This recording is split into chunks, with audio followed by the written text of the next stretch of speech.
Ide pokok. Ada berbagai informasi yang bisa diperoleh saat membaca suatu paragraf atau teks. Dari banyaknya informasi tersebut, ada informasi utama yang disampaikan dalam teks tersebut. Informasi utama disampaikan melalui ide pokok teks. Dengan mengetahui ide pokok suatu teks, kamu akan lebih mudah untuk mengetahui inti atau masalah utama yang disampaikan penulis melalui teks yang ditulisnya. Jadi, dalam setiap bacaan atau dalam setiap teks, pasti memiliki tujuan utama suatu penulis menuliskan bacaan tersebut.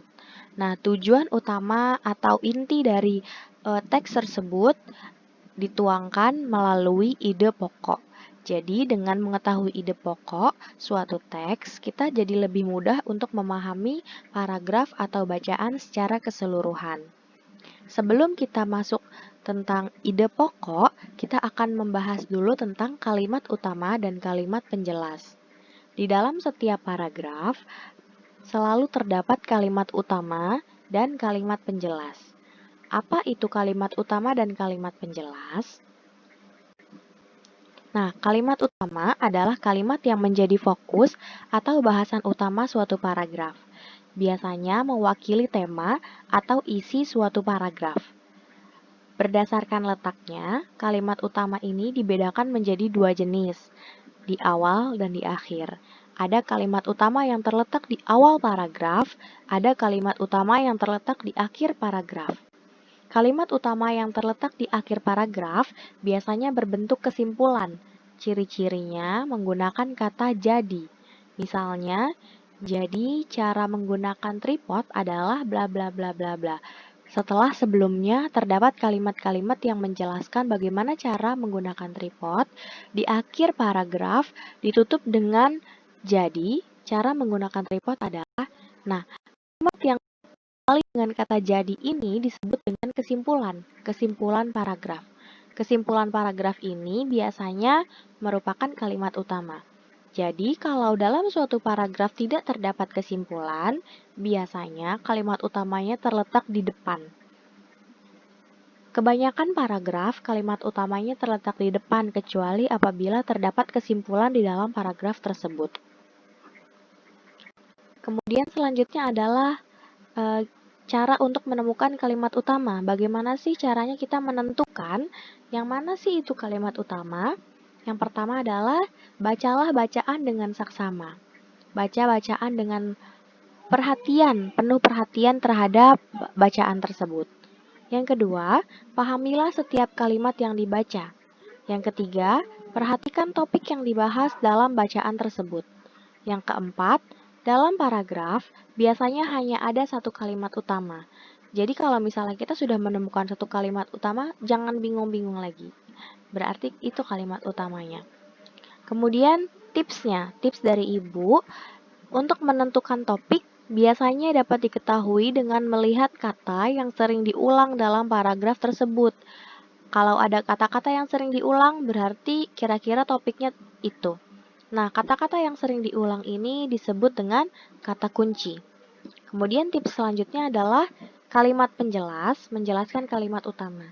Jadi kalau kita menemukan kalimat-kalimat yang menjelaskan kalimat yang lain, misalnya ada satu kalimat nih kemudian dijelaskan oleh kalimat yang lain, berarti yang menjelaskan ini adalah kalimat penjelas dan yang dijelaskan ini adalah kalimat utama. Selanjutnya kalimat penjelas. Ya. Kalimat penjelas ini berisi informasi tambahan untuk menjelaskan kalimat utama lebih rinci. Dibuat untuk mendukung pernyataan pada kalimat utama. Kalimat penjelas itu bisa saja berisi informasi tambahan, alasan, atau sanggahan dari kalimat utama. Seringkali kalimat penjelas disebut juga kalimat pendukung atau kalimat pengembang, karena kalimat-kalimat ini mendukung pernyataan atau kalimat utama atau bisa juga mengembangkan apa yang sudah dijabarkan oleh kalimat utama. Nah, selanjutnya adalah ide pokok. Jadi, apa sih ide pokok itu? Ide pokok adalah inti atau dasar permasalahan suatu teks. Jadi, inti utamanya bacaan ini tuh apa sih gitu. Berisi gagasan dasar si penulis. Jadi, tujuan utama penulis untuk menuliskan ini tuh apa? Kita bisa lihat di dalam ide pokok. Seringkali ide pokok disebut sebagai pokok pikiran atau gagasan pokok. Jadi jangan bingung-bingung kalau kita menemukan pertanyaan, apakah pokok pikiran dari paragraf ini? Jadi pokok pikiran maksudnya adalah ide pokok. Kalau ada pertanyaan, apakah gagasan pokok dari paragraf ini? Berarti yang dimaksud adalah ide pokok. Nah, ide pokok berada di dalam kalimat utama. Makanya tadi kita sebelumnya membahas dulu kalimat utama dan kalimat penjelas. Karena ide pokok ini tercantum di dalam kalimat utama. Kita ke contoh ya. Kita ada bacaan di sini. Contoh bacaannya Ibu bacakan. Wayang bambu merupakan salah satu jenis kesenian yang langka. Kesenian ini berkembang di daerah Bogor, tepatnya di Kampung Cijahe, Jawa Barat. Kesenian wayang bambu ini awalnya dikembangkan oleh Ki Derajat yang merupakan pembuat sekaligus dalang wayang bambu. Sesuai namanya, wayang bambu terbuat dari bambu, khususnya bagian dalam bambu. Kita lihat di dalam paragraf ini, terdapat kata-kata yang sering sekali diulang. Apa itu? Wayang bambu. Wayang bambu ini sering sekali diulang. Di kalimat pertama ada. Di kalimat kedua, lihat kita di sini. Kita di sini tidak menemukan kata wayang bambu, tetapi kita menemukan kata kesenian ini. Nah, kesenian ini merujuk pada kata apa? Merujuk pada kata wayang bambu. Apa yang dimaksud dengan kesenian ini? Berarti kesenian ini adalah wayang bambu. Kemudian kita di kalimat ketiga menemukan kesenian wayang bambu ini. Nah, ada lagi kata wayang bambu di sini. Kemudian di kalimat keempat, sesuai namanya, wayang bambu terbuat dari, nah, wayang bambu lagi. Berarti kita dapat menentukan bahwa kunci dan topik dari paragraf ini adalah wayang bambu. Selanjutnya, kita mau mencari kalimat utamanya apa gitu. Tadi kan kita udah melihat topiknya adalah wayang bambu. Kita lihat lagi kalimatnya. Kalimat pertama, wayang bambu merupakan salah satu jenis kesenian yang langka. Kita lihat di sini kalimat pertamanya. Wayang bambu merupakan salah satu jenis kesenian yang langka. Nah, kalimat ini menceritakan tentang apa sih? Kalimat ini menceritakan tentang penjelasan tentang wayang bambu. Nah, di sini dikasih tahu kalau wayang bambu ini kesenian yang langka. Kemudian kalimat yang kedua, kesenian ini berkembang di daerah Bogor, tepatnya di Kampung Cijahe, Jawa Barat. Maksudnya menceritakan tentang apa ini kalimat kedua? Oh, di sini ada tempat nih. Berarti di sini menceritakan tentang lokasi berkembangnya. Selanjutnya kalimat ketiga. Kesenian wayang bambu ini awalnya dikembangkan oleh Ki Derajat yang merupakan pembuat sekaligus dalang wayang bambu. Nah, ada orang nih di sini. Berarti apa? Berarti menceritakan tentang apa? Berarti menceritakan tentang siapa yang membuat dan mengembangkan.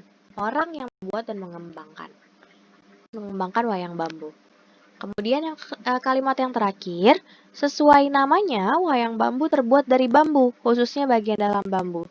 Berarti kalimat keempat menceritakan tentang bahan dasar pembuatan wayang bambu. Nah, dari keseluruhan kalimat ini, keseluruhan paragraf ini, kita dapat melihat bahwa kalimat kedua, kalimat ketiga, dan kalimat keempat itu pada dasarnya menjelaskan tentang kalimat yang pertama. Kita punya topik wayang bambu. Kemudian kita mendapatkan penjelasan, oh wayang bambu lokasi berkembangnya di sini. Oh wayang bambu dibuat dan dikembangkan oleh si ini. Oh ternyata wayang bambu terbuat dari ini gitu ya. Berarti apa yang dijelaskan dari kalimat-kalimat penjelas itu? Yang dijelaskan dari kalimat-kalimat penjelas itu adalah wayang bambu. Jadi kita dapat menentukan bahwa kalimat utamanya adalah kalimat pertama, yaitu wayang bambu merupakan salah satu jenis kesenian yang langka. Nah, kita kan sudah dapat nih kalimat utamanya, wayang bambu merupakan salah satu jenis kesenian yang langka. Tadi di sebelumnya kita sudah mengetahui bahwa ide pokok itu berasal dari kalimat utama. Kalimat utamanya sudah dapat, berarti ide pokoknya apa? Ide pokoknya berarti tentang wayang bambu atau tentang kesenian wayang bambu.